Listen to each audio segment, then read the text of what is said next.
Hello students, जय श्री कृष्णा। माधव पहल academy में आपका स्वागत है।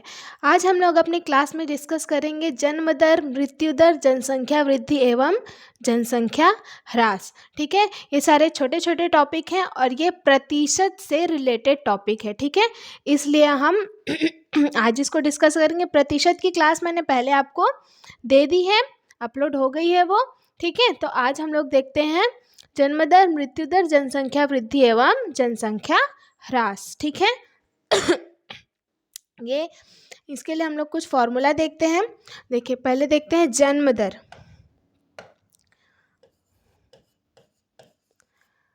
तो जन्म दर बराबर क्या होगी? कुल जीवित शिशुओं की संख्या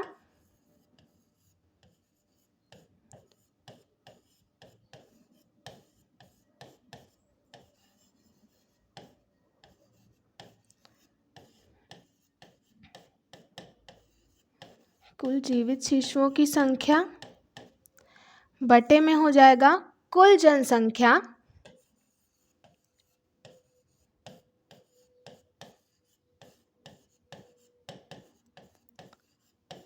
गुणा में हो जाएगा 1000। देखिए, जन्म दर और मृत्यु दर, इसमें ये चीज़ याद रखिएगा कि इसमें हम लोग 1000 से गुणा करेंगे। ठीक है, निकालना दर है हमको, लेकिन हम लोग किससे गुणा करेंगे? 1000 से करेंगे। इसमें आंसर आता है प्रति 1000। आप लोगों ने देखा होगा, जब जो सरकार है आंकड़ा निकालती है तो वो कैसे निकालती है? प्रति 1000 के थ्रू आंकड़ा निकालती है। ठीक है, इसलिए हम लोग इसमें क्या करेंगे? मल्टीप्लाई 1000 करेंगे। ठीक है, क्वेश्चन में भी पूछेगा तो मृत्यु दर प्रति 1000 क्या होगी ये पूछता है। ठीक है, तो ये हो गया जन्म दर का फॉर्मूला। उसी तरह मृत्यु दर क्या हो जाएगा? तो कुल मृत्यु, ठीक है, कुल मृत्यु संख्या बटे में कुल जनसंख्या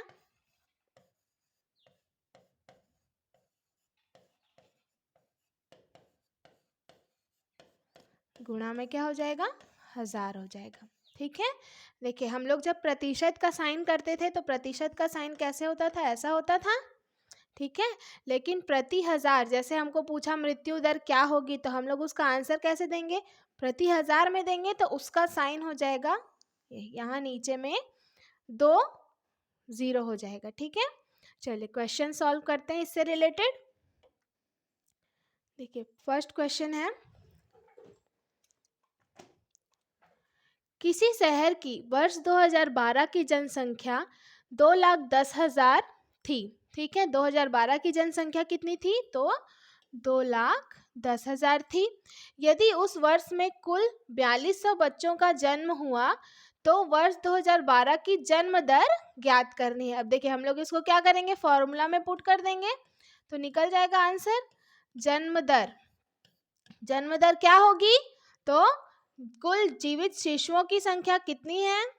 4200 है, डिवाइड बाय कुल जनसंख्या कितनी है? तो 2,10,000 है, गुणे में क्या हो जाएगा? 1000 हो जाएगा। ठीक है, सॉल्व कर लेते हैं हम लोग इसको। 21 एकम 21 दूनी 42, मतलब 20 प्रति 1000। ठीक है, तो इस क्वेश्चन में 2012 का जन्म दर क्या निकला? 20 प्रति 1000। ठीक है, नेक्स्ट क्वेश्चन देखते हैं। एक शहर की जन्म दर 31% है। अब देखिए, यहाँ पे क्या दर दिया है?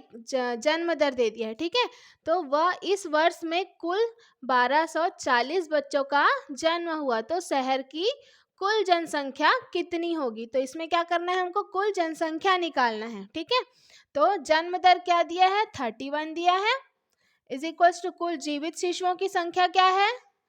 1240 है, डिवाइड बाई कुल जनसंख्या को हम लोग ले लें x मल्टीप्लाई 1000। ठीक है, अब देखिए क्वेश्चन सॉल्व कर लेते हैं। x की वैल्यू निकालनी है हमको, तो x क्या करेंगे? इधर ले जाते हैं हम। 31 कहाँ आ जाएगा? नीचे आ जाएगा। ठीक है, 1240 बटा 31 गुणा 1000।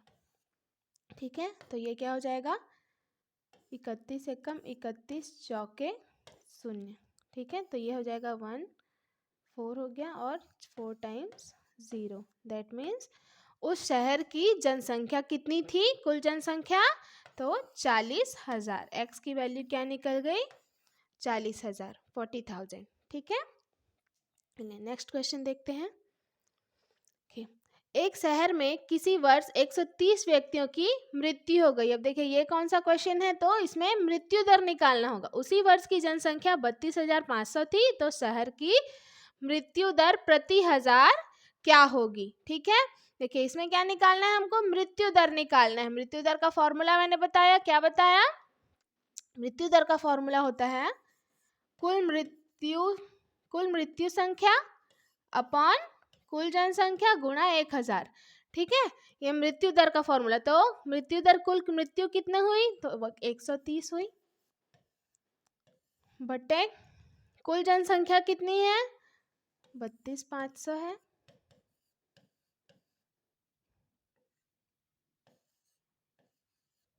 ठीक है, गुणित में क्या हो जाएगा, 1000 हो जाएगा। ठीक है, सॉल्व कर लेते हैं।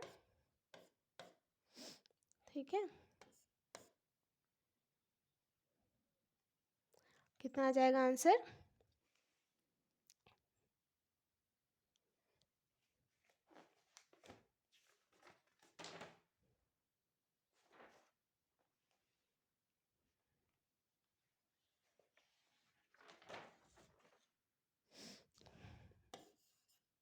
सॉल्व करेंगे तो आंसर आएगा 4%। ठीक है, ये हो जाएगा मृत्यु दर।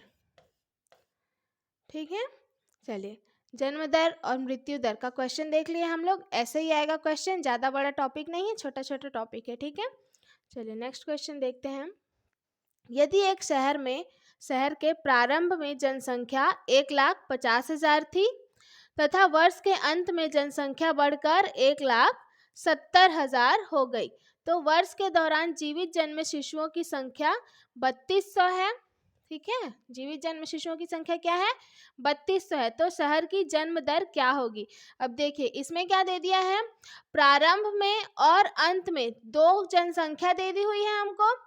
ठीक है, तो हम लोगों को क्या करना पड़ेगा, औसत निकालना पड़ेगा। ठीक है, क्या करना पड़ेगा, औसत निकालना पड़ेगा।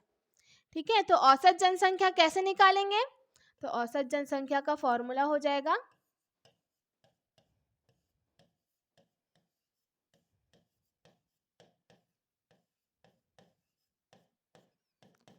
प्रारंभिक जनसंख्या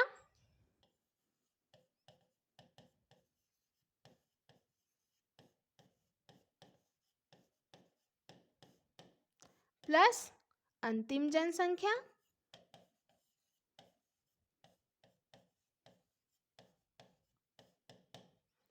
डिवाइड बाय 2। ठीक है, औसत ऐसे ही निकलता है, निकाल लेते हैं औसत हम। क्या हो जाएगा, 1,50,000 प्लस 1,70,000 डिवाइड बाई क्या होगा, 2 हो जाएगा। ठीक है, तो आंसर क्या हो जाएगा, 3,20,000 बटा 2।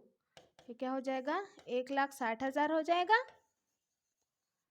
ठीक है, ये क्या निकल गया हमारे पास, औसत निकल गया। ठीक है, हमको क्या निकालना है, जन्म दर निकालना है। तो जन्म दर का फॉर्मूले में पुट कर देते हैं हम लोग।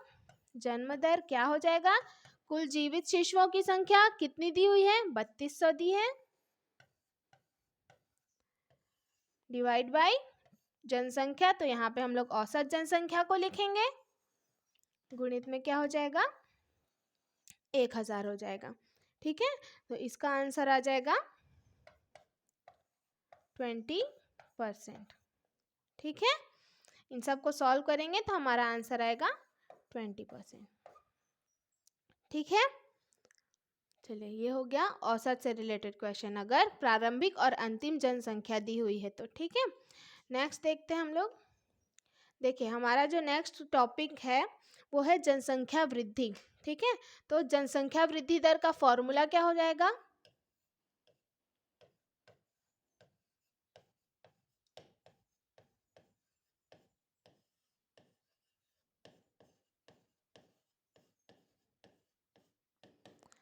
जनसंख्या वृद्धि दर हो जाएगा निश्चित अवधि में जनसंख्या में हुई वृद्धि निश्चित अवधि में जनसंख्या में हुई वृद्धि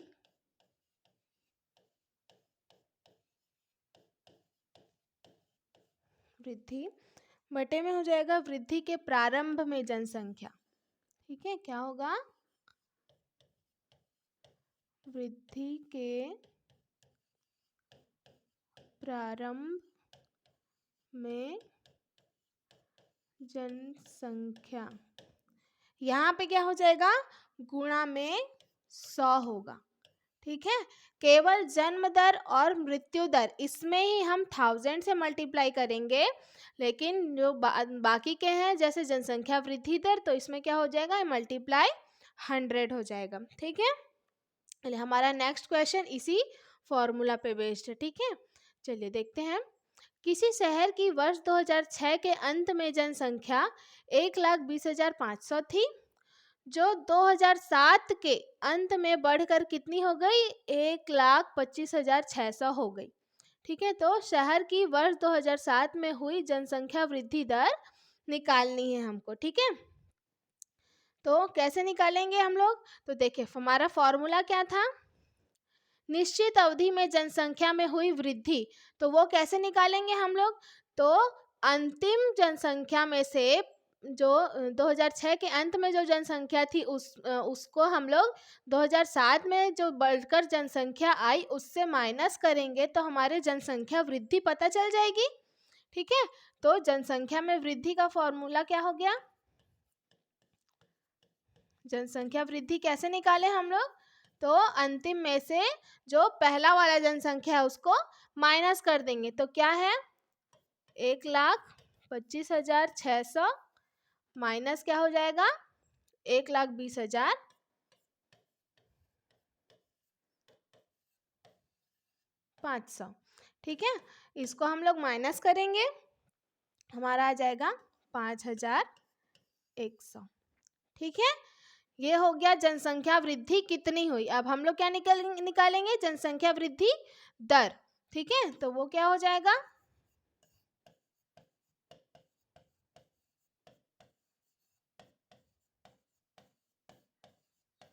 तो निश्चित अवधि में हुई जनसंख्या में वृद्धि, तो कितना हो जाएगा? 5100 बटे में क्या हो जाएगा? प्रारंभ की जनसंख्या, तो प्रारंभ में क्या थी जनसंख्या? 1,20,500 थी, गुणा में क्या हो जाएगा? 100। ठीक है, इस इक्वेशन को हम लोग सॉल्व करेंगे, हमारा आंसर आ जाएगा 4.23%। हमारा जनसंख्या वृद्धि दर क्या आया? 4.23%। ठीक है, इनको सॉल्व करने पे आएगा आंसर। ठीक है, चलिए नेक्स्ट क्वेश्चन देखते हैं। क्या है ये? किसी शहर की 2000 की जनसंख्या 1,20,000 थी, वहाँ जनसंख्या में वार्षिक तौर पर 3% वृद्धि हो जाती है, तो उस स्थान की वर्ष 2002 की जनसंख्या क्या होगी? अब देखिए यहाँ पे क्या पूछा है हमको? तो n ईयर्स बाद की जनसंख्या पूछी है। ठीक है, देखिए यहाँ पर n ईयर्स दैट मीन्स जैसे हमारे पास दिया है 2000 का जनसंख्या दिया हुआ है, पूछा कितना का है? 2002 का, दैट मीन्स 2 वर्ष बाद का पूछा है। ठीक है, तो इसका फॉर्मूला हो जाएगा n वर्ष बाद की जनसंख्या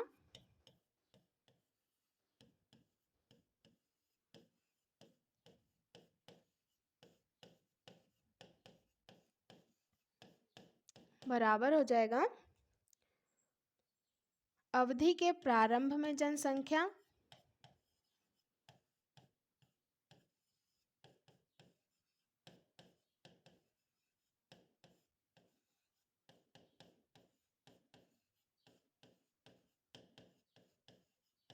अवधि के प्रारंभ में जनसंख्या मल्टीप्लाई हो जाएगा 1 प्लस जो वृद्धि दर है, किस दर से, जैसे इसमें क्वेश्चन में दिया हुआ है 3% की वृद्धि दर, तो वही यहाँ पे क्या आ जाएगा, वृद्धि दर r अपॉन में हो जाएगा 100 की पावर में समय। तो देखिए समय यहाँ पे क्या दिया हुआ है t, 2000 से 2002, दैट मीन्स 2 वर्ष बाद का पूछा है, तो t में क्या होगा 2। देखिए ये क्या, हम लोग इसको ले लेते हैं pn, ये p0 1 प्लस r अपॉन 100 की पावर में t, ठीक है। तो इसमें फॉर्मूला में हम लोग पुट कर देते हैं, क्या हो जाएगा, p0 प्रारंभिक क्या दिया हुआ है जनसंख्या 1,20,000 दी हुई है, मल्टीप्लाई 1 प्लस r कितना दिया हुआ है 3 दिया हुआ है, बटा 100 की पावर 2, क्योंकि 2 साल बाद का पूछा है तो t क्या हो जाएगा 2 हो जाएगा, ठीक है। क्या हो जाएगा 1,20,000 गुणा में क्या हो जाएगा, देखिए ये 100 है, इसको सॉल्व करेंगे तो क्या आएगा 103 अपॉन 100 आ जाएगा, की पावर कितना होगा 2, ठीक है। इसको हम लोग कैसे लिख सकते हैं, 103 इंटू 103 की पावर सॉरी अपॉन 100 ऐसा लिख सकते हैं। तो इसका आंसर क्या हो जाएगा 1,27,308, ठीक है। इस इक्वेशन को सॉल्व करने पे आंसर क्या आ जाएगा 1,27,308। ये कितने हैं, तो 2002 की जनसंख्या होगी, ठीक है। अब देखिए ये तो हो गया फॉर्मूला बेस्ड, ठीक है। हम लोग इतना फॉर्मूला नहीं रख सकते, हम लोग डायरेक्ट क्या करेंगे, देखो यहाँ पे क्या बोला है, जनसंख्या में वार्षिक तौर पर 3% की वृद्धि हो जाती है, 3%, देखिए खुद में वो जनसंख्या 100% है, 2 साल बाद क्या हो, हर वर्ष कितने प्रतिशत की वृद्धि हो रही है, तो 3% की, तो वो क्या हो जाएगा 103% होगा, ठीक है, 103% होगा वो। इसको हम लोग सॉल्व कर लेते हैं, 103 अपॉन 100 लिखेंगे इसको, ठीक है। तो यही 103 अपॉन 100 है, ठीक है, डायरेक्ट ये निकाल लिए हम लोग।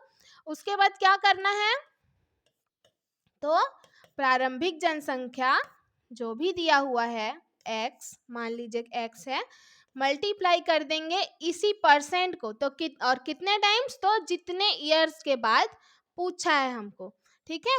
103 अपॉन 100 इंटू 103, क्योंकि 2 साल बाद बोला है तो 2 साल, डायरेक्ट ये आ जाएगा, इतना सब करने का जरूरत नहीं है, ठीक है। तो ये हो जाएगा शॉर्टकट में, ठीक है। अब देखिए 103 अपॉन 100 अगर वहां पे कट रहा है तो वहां पर जरूर उसको काट के लिखें, ठीक है। यहाँ पे अभी 103 अपॉन 100 नहीं कट रहा है आपस में, हम लोग एज इट इज छोड़ दिए, लेकिन अगर वो कट जाएगा तो हम लोग उसको काट के लिखेंगे, ठीक है। अब देखिए इसी फॉर्मूले में हम लोग नेक्स्ट क्या देख सकते हैं, देखो n वर्ष बाद की जनसंख्या बोली है अभी, ठीक है, n वर्ष बाद की जनसंख्या बोली है। अगर मान लो वो हमको पूछता कि n वर्ष पहले की जनसंख्या क्या है, n वर्ष पहले की जनसंख्या मान लो पूछ देता कि 2000 की जनसंख्या ये है, 3% वार्षिक दर से वृद्धि हुई, तो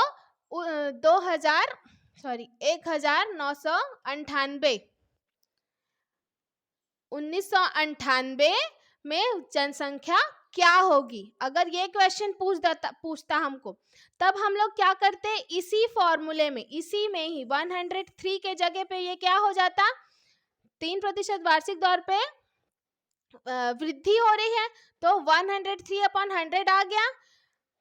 पहले का पूछा तो हम लोग क्या करेंगे, इसको जस्ट अपोजिट कर देंगे, 100 अपॉन 103 मल्टीप्लाई 100 अपॉन 103, ठीक है, समझ आ गया। अगर n वर्ष पहले का बोला है तो, ठीक है, नोट कर लीजिएगा आप लोग।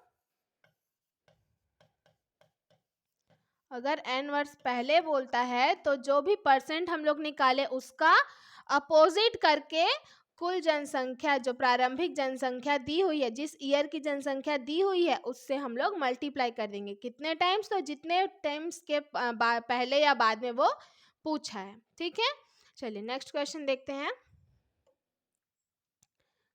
एक शहर में 4 जनवरी 2006 को कुल जनसंख्या 16,800 थी। वह बढ़कर 4 जनवरी 2008 को 18,522 हो गई। 2 वर्ष की अवधि में जनसंख्या में किस वार्षिक दर से वृद्धि हुई? अब देखिए इसमें क्या निकालना है, हमारे पास दे दिया है प्रारंभिक जनसंख्या और 2006 का पूछा और 2008 का दिया है, तो 2008 मतलब 2 साल बाद की जनसंख्या दी है। अवधि दे दिया है 2 वर्ष का, है ना। जनसंख्या में वृद्धि दर निकालना है, दैट मीन्स हमारा फॉर्मूला क्या था, P N is equals to P0 1 plus R upon 100 की पावर T।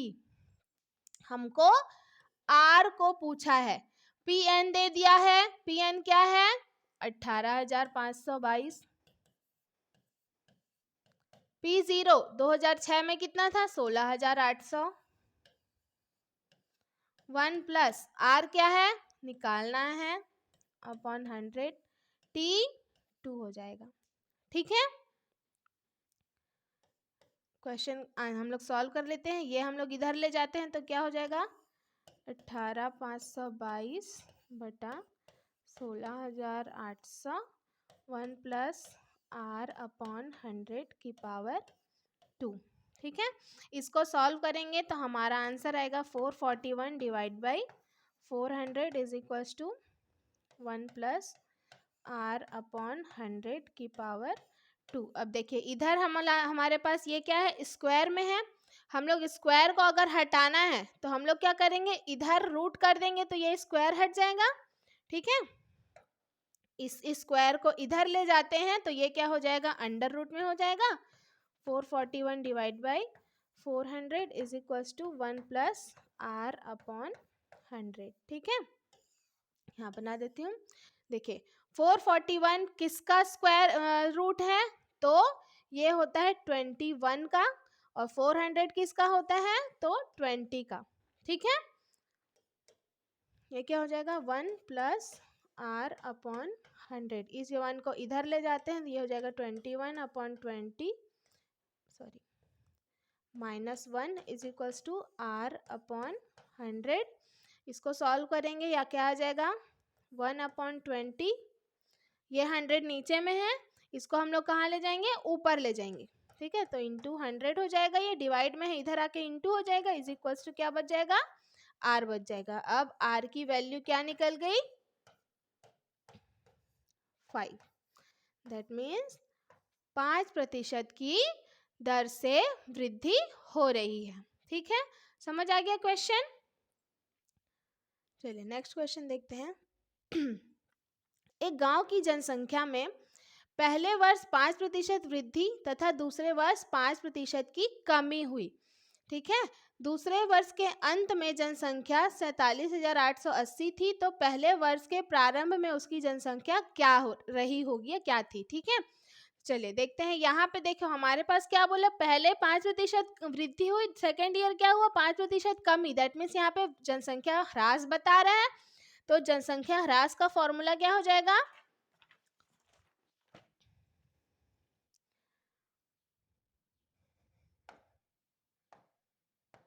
देखिए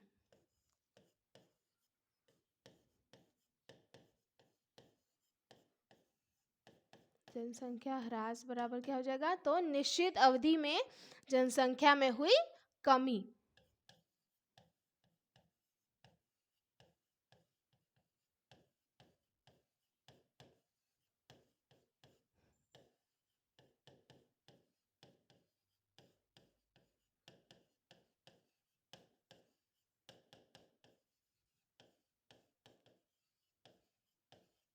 निश्चित अवधि में जनसंख्या में हुई कमी बटे में हो जाएगा कमी के प्रारंभ में जनसंख्या।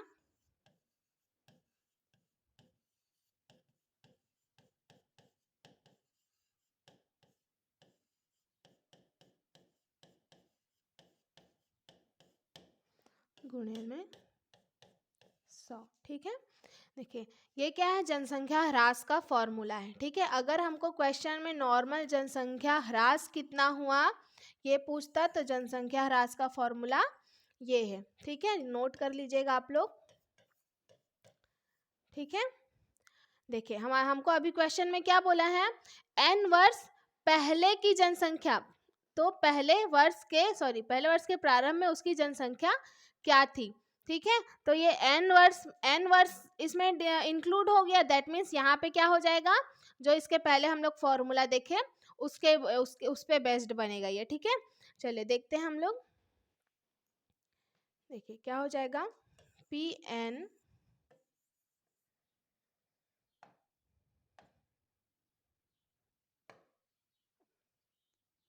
ये नोट कर लीजिएगा आप लोग।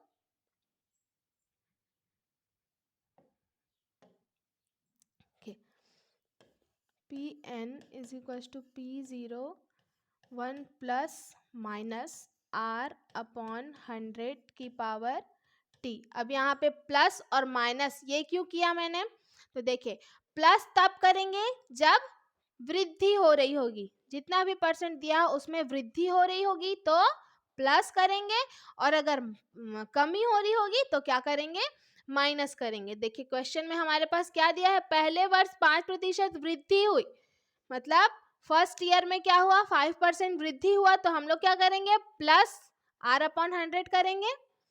दूसरे वर्ष 5% की कमी हुई, तो दूसरे वर्ष सेकेंड ईयर में क्या करेंगे, -5/100 करेंगे। ठीक है, तो दूसरे वर्ष के अंत में जनसंख्या क्या आई, 47,800 आई, 880 हुई। ठीक है, तो पहले वर्ष के प्रारंभ में उसकी जनसंख्या क्या थी, तो हमको क्या पूछा है, P0 पूछा है,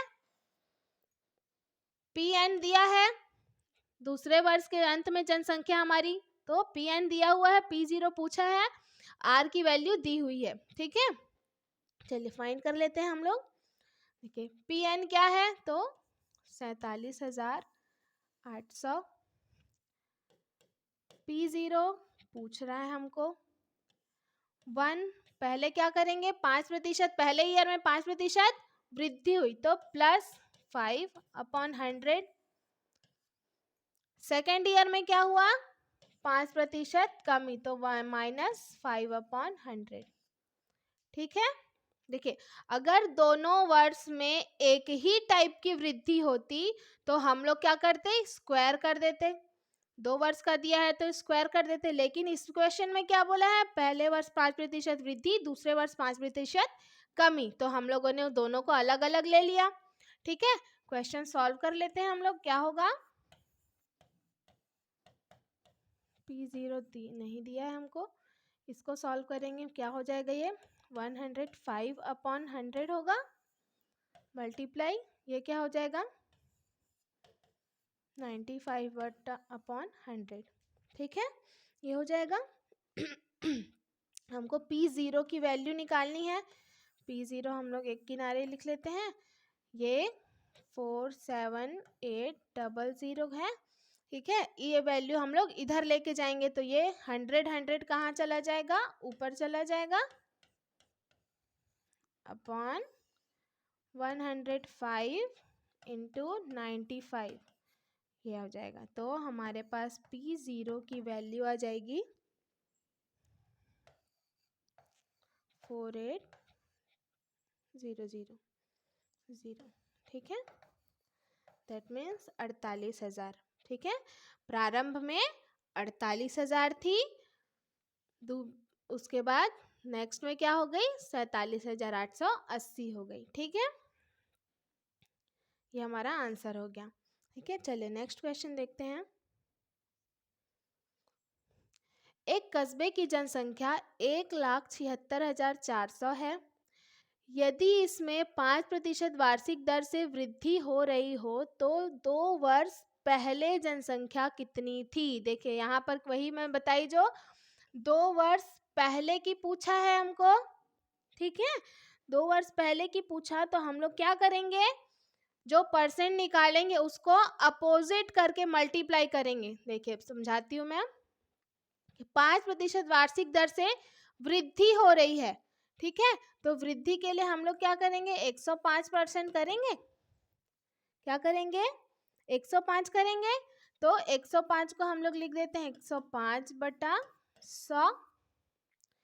इसको ये देखिए, ये कट जाएगा तो कटने पे क्या आएगा, 2 5 दूनी 10, 5 एकम 5, 5 दूनी 10, 5 21/20 आएगा।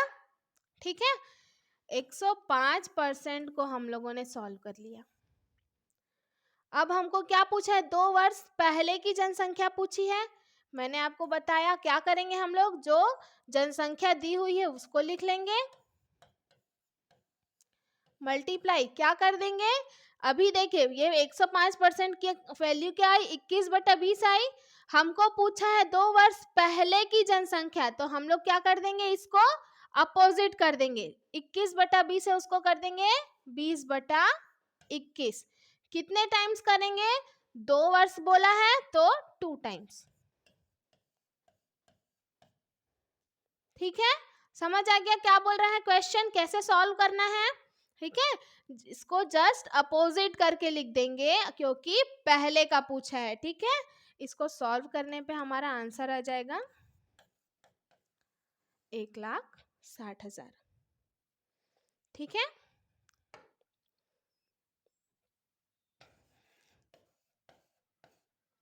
चलिए नेक्स्ट क्वेश्चन देखते हैं।